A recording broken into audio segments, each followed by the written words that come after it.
ஆனந்த ராகமாய் ஓர் ஆன்மீக பயணம். நீங்கள் பார்த்துக் கொண்டிருப்பது உங்கள் பாக்யம் சேனல்.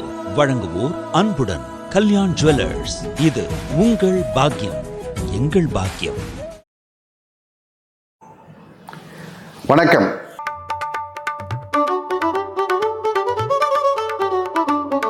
கல்யாண் ஜுவல்லர்ஸ் உதவியுடன் நடத்தப்படும் பாக்யம் டிவி நேயர்களுக்கு வணக்கம். ஆலய ஆற்றுப்படை. ஒரு ஆலயத்துக்கு சென்று அதை பார்த்து அதனுடைய அனுபவங்களை மற்றவருக்கு பகிர்வதன் மூலம் அவர்களையும் ஆற்றுப்படுத்துதல், வழிப்படுத்துதல், இதுதான் ஆலய ஆற்றுப்படை. நிறைய ஊர்கள் நம்ம பார்த்துட்டு வரோம்.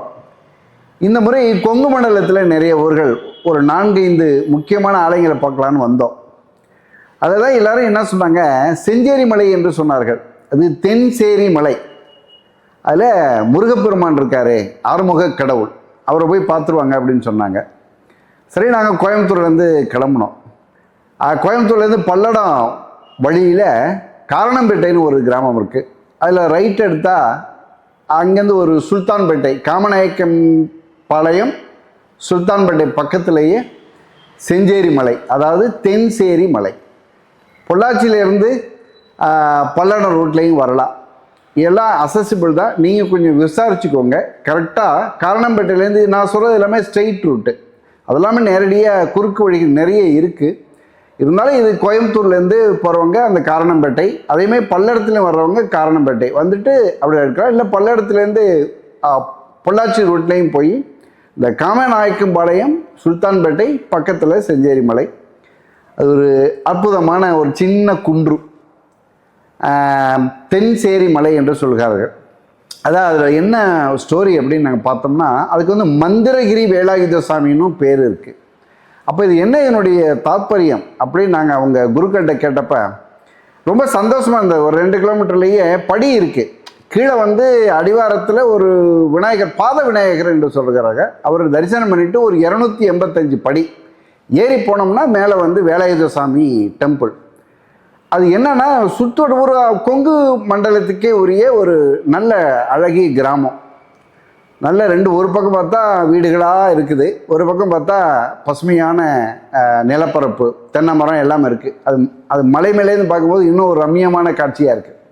அப்புறம் இடையில நடுவில் அந்த சாலைகள், அழகாக போடப்பட்ட சாலைகள், ஒரு ஒரு ஒரு கலெக்டிவாக ஒரு ரொம்ப அற்புதமான ஒரு அனுபவமாக இருந்தது.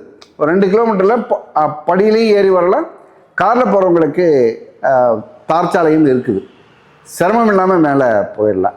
ரொம்ப பெரிய குன்றும் கிடையாது, ஒரு மீடியமான, அது உடனடியாக போகக்கூடியது. போயிட்டு பார்த்து இந்த ரொம்ப நல்லா இருக்கே, ரொம்ப அற்புதமாக இருந்தது. சிறிய ஆலயம், அற்புதமான ஆலயமாக இருந்தது. ஏன்னா மந்திரகிரி வேலாயுத சாமின்னொன்னா, இது இந்த இடத்துல ரொம்ப புதுமையாக இருக்கே என்னன்னு கேட்டப்போ தான் ஒரு ஸ்டோரி சொன்னாங்க. ஆக்சுவலாக சூரர்களை வதைப்பதற்காக, சூரபத்மன் முதலான சூரர்களை வதைப்பதற்காக முருகப்பெருமான் கிளம்புறார். அப்போ கிளம்பி வதம் செய்யும்போது வேல் எடுத்து கிளம்புறார். அன்னையிட்ட வேல் வாங்கிட்டு கிளம்பும்போது அவர் சிறிய பாலகனாச்சே, சூரபத்மன் போன்ற அசுரர்களை அவருக்கு ரொம்ப இதில் வந்து பல்வேறு வித்தைகளில் வெல்லவர்கள், நம்ம பிள்ளைக்கு ரொம்ப சிரமமாயிருமே, ஒரு தாயுள்ளத்தோடு அம்பாளை என்ன செய்கிறாங்க, சிவபெருமான்கிட்ட சொல்கிறாங்க, அவனுக்கு பஞ்சாட்சர மந்திரம் ஓதணும், அவர் இன்னும் கொஞ்சம் வலுவோடு போய் எதிரிகளை மீட் பண்ணணும் அப்படின்னு சொல்கிறாங்க. அப்போ சிவபெருமான் வந்து இந்த மலையை சுட்டி காட்டி, இங்கே அந்த மாதிரி ஒரு மலை இருக்குது, அதில் நான் இருக்கேன், அங்கே வந்து தவம் செய்ய சொல்லு, அவனுக்கு நான் மந்திர உபதேசம் செய்கிறேன்னு சொன்னதா ஒரு புராணம். அதுபடியாக அவர் முருகப்பெருமான் வந்து இங்கே வந்து இந்த தென்சேரி மலையில் தென் திசையை நோக்கி வரும்போது சேர்ந்த இடம், அதான் தென்சேரி மலை. அதில் தான் மந்திர உபதேசம் பெற்றதுனால கிரின மலை, மந்திர உபதேசம் பெற்ற மலை, மந்திரகிரி வேலாயுத சுவாமி. அற்புதமான ஸ்டோரி. ஸோ அங்கே வந்தவுடனே அங்கே கைலாசநாதர் என்கிற பேரில் வந்து சிவபெருமான் இருக்கிறார். அவர் வந்து முருகப்பெருமானுக்கு உபதேசம் கொடுக்குறார், மந்திர உபதேசம். அந்த இடத்துல மந்திர உபதேசம் வந்ததுனால தான் அந்த மந்திரகிரி வேலாயுத சுவாமி என்று அந்த இடத்துல பேர். அதனாலேயே அந்த சண்முகருக்கு அவ்வளோ பவர். அற்புதமான ஆறுமுக பெருமான். அரணம் பார்வதி பதகேர மகாதீவா. வெற்றிவேல் முருகனுக்கு அரோஹரா. மந்திராச்சலமூர்த்திக்கு அரோஹரா. ஆதியனந்தனுக்கு உபதேசம் புரிந்த கனிவாயன், அசுரர்களை வென்ற சோதி வடிவேல் கரத்தோன், என அடிமை கொண்டு அருளும் தூயோன், மேன்மை நீதிதிகள் பெரிய நாயகி புதல்வன், அனைத்து உயிர்க்குள் நிறைந்தோன், வேத மாதவர்கள் பரவும் எழில் நம் மந்திரகிரி அருமுகனை வணக்கம் செய்வாம். எல்லாமல்ல உமையொரு பாகனுடைய பரிபூர்ண திருவுருள் துணையில் கொண்டு நமது தென்சேரி மலை என்று சொல்லக்கூடிய செஞ்சேரி மலையானது முருகப்பெருமானுடைய 6 படை வீடுகளுக்கு முன்பாக அமைந்தது என்ற முதன்மையான சிறப்பு பெற்றது. அதற்கு அடுத்தபடியாக மிக சிறப்பு சேர்க்கும் வண்ணமாக தாயுமானவ சுவாமிகள் குறிப்பிடும் வண்ணமாக மூர்த்தி, தலம், தீர்த்தம் என்று 3 சிறப்புகளை உடையதாக நமது தென்சேரிகிரி பெருமானுடைய ஆலயமானது அமைந்துள்ளது. முதலாவதாக மூர்த்தியினுடைய சிறப்பு என்றால், முருகப்பெருமானுக்கு குறிப்பிட்ட வண்ணமாக 15, 16 ரூபங்கள் முதன்மையான வடிவமாக விளங்கக்கூடிய சண்முக ரூபம் என்று சொல்வார்கள். திருச்செந்தூரிலே இளந்தருளுக்கக்கூடிய ஐம்பொன் சிலையாக விளங்கும் சண்முக பெருமானை போல ஷிலாரூபம் என்று ஆகமங்களிலே குறிப்பிடும் வண்ணமாக ஷடாரணம் 6 முகங்கள் 12 துவாதசார விந்தம் விளங்கக்கூடிய திருத்தலமானது நமது தென்சேரிகிரியாகும். எல்லா முருகப்பெருமானுக்கும் முன்பதாக மூர்த்தியினுடைய முன்பகுதியில் 5 முகமும் முருகப்பெருமானுக்கு பின்புறமாக 1 முகமும் அமைந்திருக்கும். நமது தென்சேரிகிரியிலே ஆகமங்களில் குறிப்பிட்ட வண்ணமாக வசத்புவம், ஜெகத்புவம், விஸ்வபுவம், அக்னிபுவம், ருத்ரபுவம், பிரம்மபுவம், பவோத்பவம் என்று சொல்லும் வண்ணமாக அந்தந்த திக்கிலே முன்பகுதியிலே 3 முகமும் பின்பகுதியிலே 3 முகமாக 6 முகங்களுடன் எழுந்தருளியிருக்கக்கூடிய பெருமான் நமது மந்திரகிரி பெருமான். அடுத்தபடியாக எல்லா ஆலயங்களிலே சேவற்கொடியை முருகப்பெருமான் ஆயுதமாக வைத்துள்ளார். நமது தென்சேரிகிரியிலே அருணகிரி பெருமானுடைய திருப்புகழ் குறிப்பிட்ட வண்ணமாக செஞ்சேவல் செங்கையுடைய சண்முகதேவே என்று அருகிரிநாதர் வாக்கிற்கிணங்க இடது பாகத்திலே மேற்கையிலே செழுமையான சேவலை ஆயுதமாக கொண்டு முருகப்பெருமான் இத்தலத்திலே எழுந்தருளியுள்ளார். மூர்த்தியினுடைய இன்னொரு மிகச் சிறப்பான விஷயம் என்னவென்றால், முருகப்பெருமானுக்கு அனைத்து திருக்கோயிலும் வலது பாகத்திலே மயிலானது இடம்பெற்றிருக்கும். நமது தென்சேரிகிரியிலே முருகப்பெருமானுக்கு இடது பாகத்திலே மயிலானது அமைந்திருக்கும்.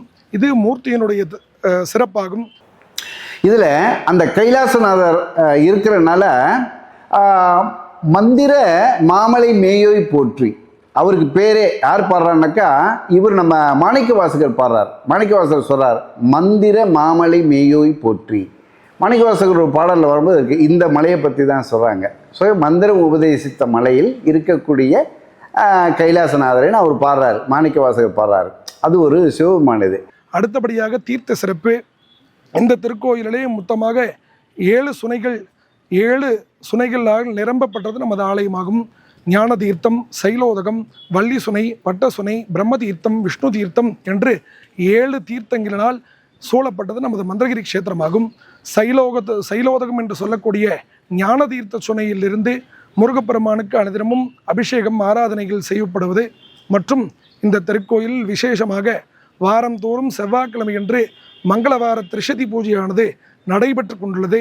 இந்த மங்களவார திரிசதி பூஜையின் பயன் என்னவென்றால், விவாகம் கல்யாணம் ஆகாதவர்களுக்கு அவர்களுடைய ஜாதகத்தை முருகப்பெருமானுடைய திருவடி தாமரைகளிலே வைத்து திரிசதி அர்ச்சனை, மூலமந்திர திரிசதி அர்ச்சனை என்று சொல்லும் வண்ணமாக சிவபெருமானுடைய 5 எழுத்து நமசிவாய என்று உள்ள 5 எழுத்துக்களில் நாம சிவாய ஆகிய 5 எழுத்திற்கும் ஈசானம், தத்புருஷம், அகோரம், வாமதேவம், சத்யோஜாதம் என்று 5 முகங்களுக்கும் 50 அர்ச்சனைகளாக 250 அர்ச்சனையும், அதற்கு மேல் முருகப்பெருமானுக்கு விசேஷமாக விளங்கக்கூடிய பவோத்பவம் என்று சொல்லக்கூடிய 6வது முகத்துக்கான அர்ச்சனையும் கூடி 300 அர்ச்சனைகள். திரிசதி என்றால் 300 நாமாவளிகள்.